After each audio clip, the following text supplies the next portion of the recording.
एक बार माता आदि पराशक्ति के भवन में उनकी महामंत्री देवी मातंगी उनसे वार्तालाप कर रही थी।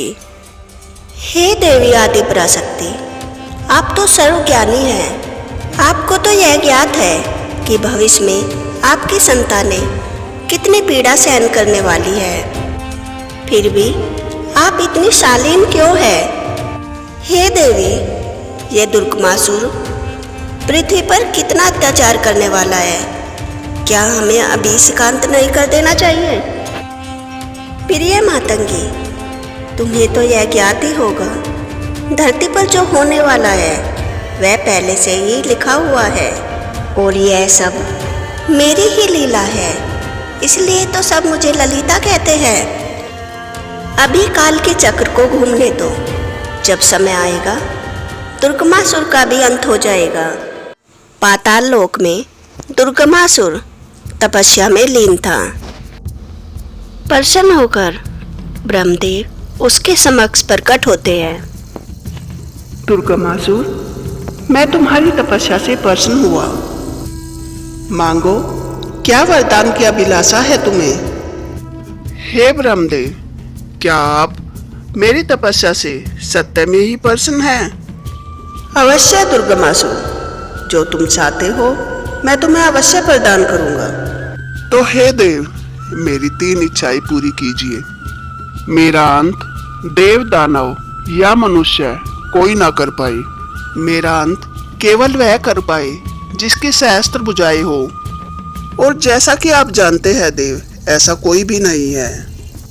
तथास्तु दुर्गमासुर, मैं तुम्हारी यह पहली इच्छा पूरी करता हूँ। दूसरी इच्छा क्या है? देव, मुझे दूसरा वरदान यह दीजिए कि मैं 5 तत्व, 4 मौसम और दूसरों की बुद्धि पर नियंत्रण कर सकूं। तथास्तु। अब तुम्हारी तीसरी इच्छा क्या है? मेरी तीसरी इच्छा यह है कि कोई भी देवी देवता किसी की सहायता करने तब तक न आए जब तक वह खुद उन्हें ना पुकारे। तथास्तु दुर्गमासुर। और ब्रह्मदेव यह कहकर अंतर ध्यान हो जाते हैं। हे देवी आदि पराशक्ति, इस दुर्गमासुर ने तो अति बुद्धिमत्ता दिखाई है। ऐसा चलता रहा तो आप अपनी संतानों की रक्षा के लिए जा भी नहीं सकती, क्योंकि उनकी मानसिकता पर इसका नियंत्रण रहेगा और वे आपको पुकार भी नहीं पाएंगे। और दुर्गमासुर 5 तत्वों और 4 मौसमों पर नियंत्रण करके पृथ्वी की हालत नरक जैसी कर देता है। और इससे पहले कि कोई किसी देवी देवता को पुकारे, यह सबकी बुद्धि पर नियंत्रण कर लेता है और उनके अंदर से वेद पुराण और सभी देवी देवताओं का सारा ज्ञान नष्ट कर देता है। पृथ्वी पर हर कोई देवी देवताओं के बारे में भूल जाता है।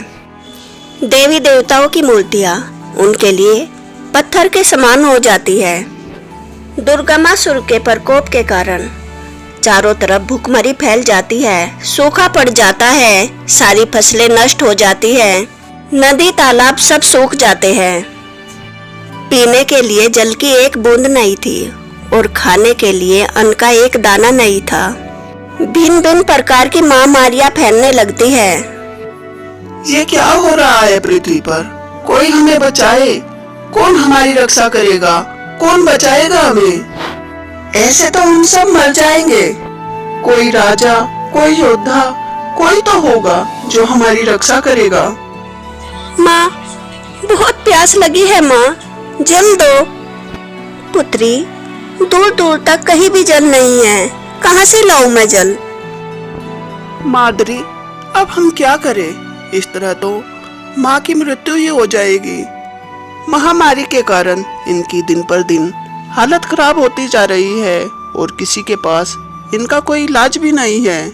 स्वामी, माताजी तो वृद्ध है, उनकी तो मृत्यु होनी ही थी, लेकिन ऐसे ही चलता रहा तो एक दिन हमारी भी मृत्यु नजदीक है। लगता है सृष्टि का अंत होने वाला है। इस तरह तो हर एक की मृत्यु हो जाएगी। कोई तो हमारी मदद करे। कौन करेगा हमारी सहायता? कौन है जो हमें इस प्रकोप से बचा सकता है? हे देवी, आपकी संतान तो आपके बारे में सब कुछ भूल चुकी है। कठिनाई के समय सबसे पहले एक संतान को अपनी माँ की याद आती है, लेकिन इतने बड़े प्रकोप आने के बाद भी किसी ने आपका नाम तक नहीं लिया।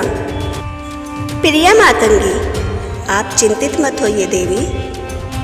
अगर यह संकट निश्चित था तो इसका उपाय भी निश्चित है।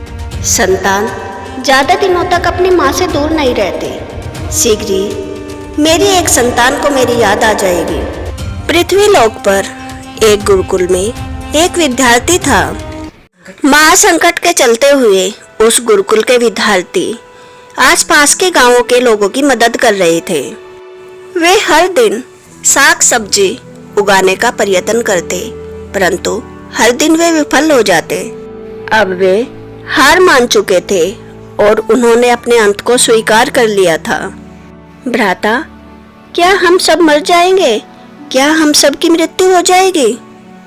अनुज, शायद यह प्रलय ही है और हम सबका अंत आ चुका है। भ्राता, क्या इस सुंदर पृथ्वी का अंत हो जाएगा? अनुज, अब यह पृथ्वी सुंदर कहाँ बची है?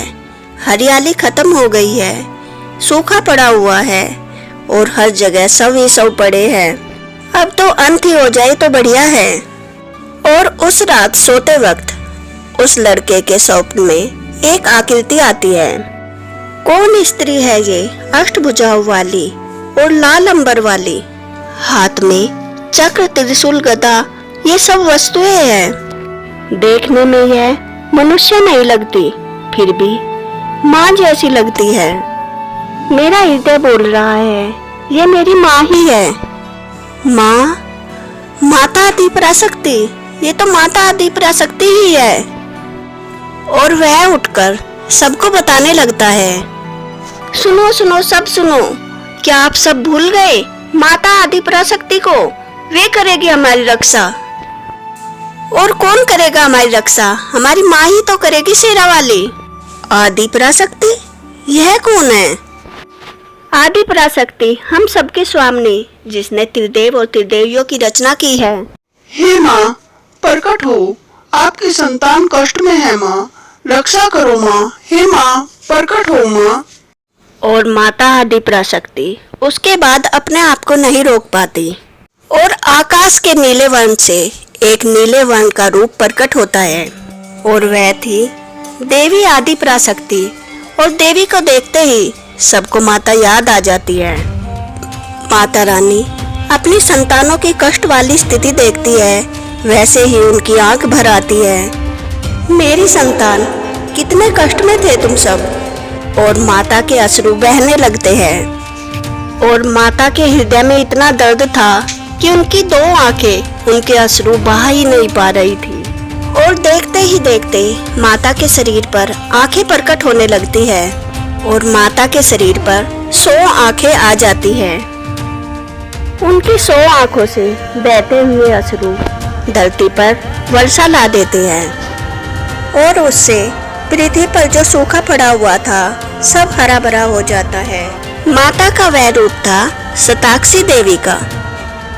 सभी ऋषि मुनियों को देवी याद आ जाती है और वह माता को प्रसन्न करने के लिए ईश्वरी स्तुति गाने लगते हैं।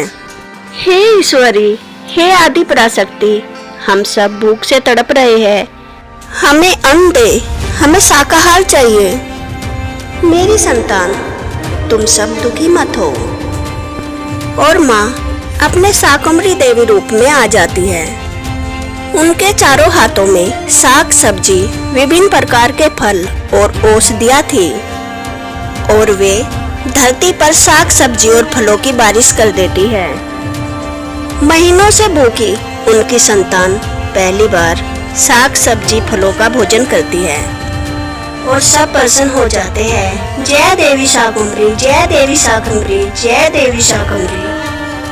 और इस प्रकार देवी आदि पराशक्ति ने अपनी संतानों को संकट से बचाया था और आने वाले समय में दुर्गमासुर का वध करके वे ही दुर्गा देवी के नाम से प्रसिद्ध हुई।